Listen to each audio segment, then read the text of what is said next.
Today's notes are on solving linear equations and rewriting equations and formulas. The first three vocabulary terms that we're going to look at today are equation, linear equation, and solution. An equation is a statement in which two expressions are equal, such as 3x minus 8 is equal to 12. A linear equation is an equation that can be written in the form ax equals b, such as 3x equals 9. The solution will be the value that when substituted into the equation makes a statement true. For example, 2 is the solution to x minus 1 equals 1, because if I were to plug 2 in for the x, it would give me an equivalent expression on both sides. Next, we want to talk about what does it mean to isolate something. It means to be alone or separate.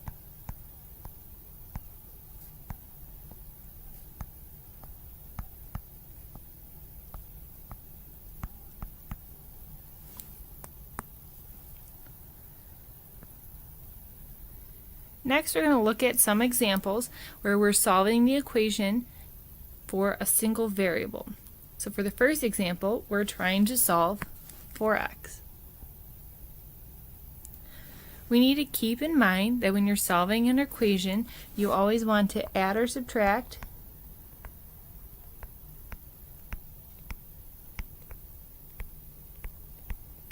and then multiply or divide.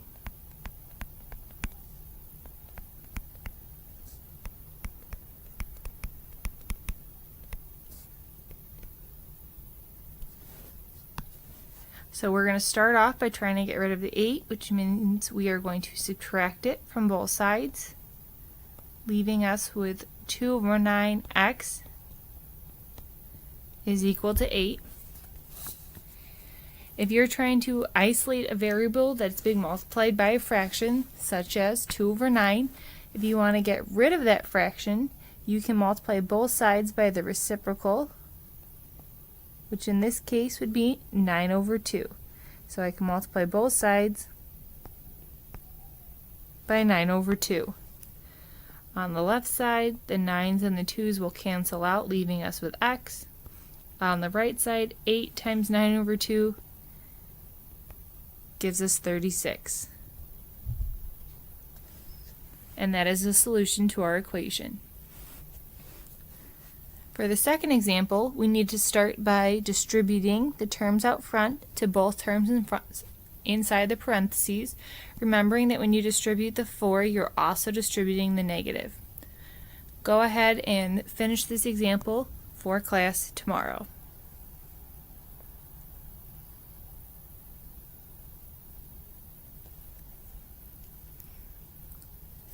The next one we're working with has different kinds of fractions within the problem. If there are multiple fractions in the problem, we want to get rid of it by multiplying by the least common multiple.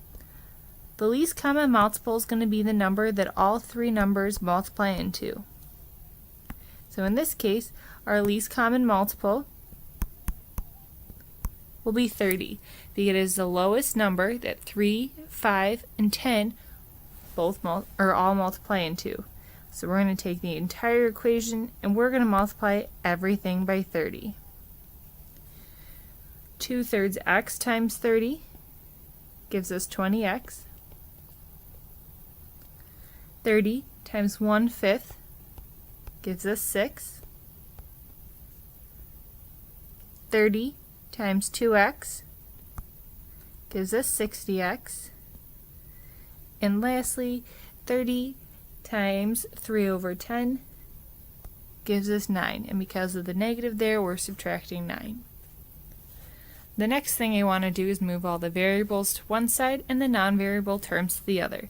So I'm going to start by subtracting 20x from both sides.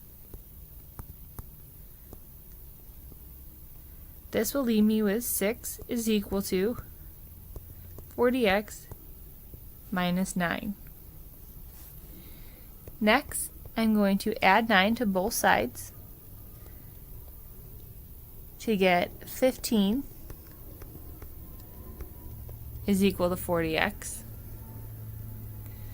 And my last step to get x by itself will be to divide both sides by 40. We can use our calculators to help us simplify. 15 over 40 gives us the fraction 3 over 8. Please turn your notes over to the next side.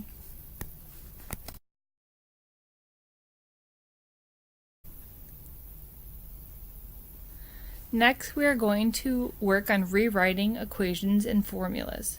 For our first example here, we want to solve 3x plus 7y equals 15 for y. So I'm trying to get the y variable by itself. To start, we're going to move 3x to the other side of the equation by subtracting it from both sides. This gives us 7y is equal to negative 3x plus 14. Next, in order to get y by itself, I'm going to divide each term by 7. This gives us y is equal to negative 3 over 7x plus 2. Take a look at the next example on your own. Go ahead and pause the video and try and solve for B for class tomorrow.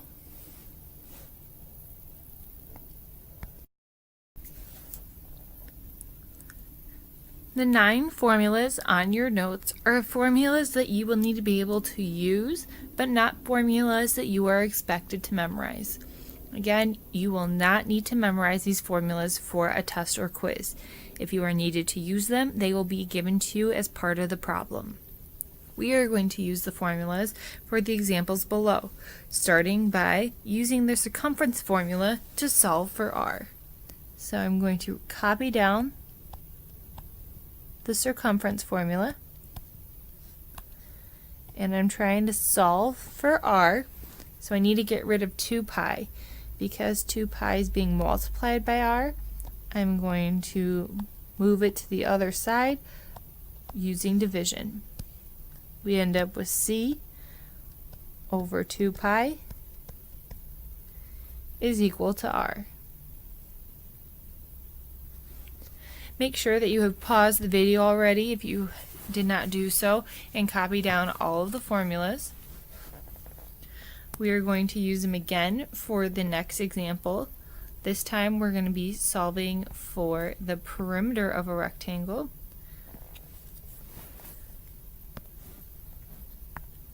The equation for perimeter of a rectangle, as you see above, is P is equal to 2 times the length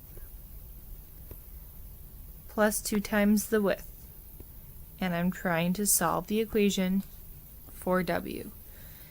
So remembering from the previous page that we always add or subtract before we multiply and divide, I need to subtract 2L from both sides, which will leave us with P minus 2L. I cannot combine these because they're not like terms, they have different variables, equal to 2W. Then, to get W by itself, I'm going to divide both sides by 2, leaving me with an answer of P minus 2L divided by 2 is equal to W. The 2's do not cancel each other out because there is not a 2 in front of the P, so this is as simplified as our problem will get. The last one that we're going to do together is using the simple interest formula. So we have I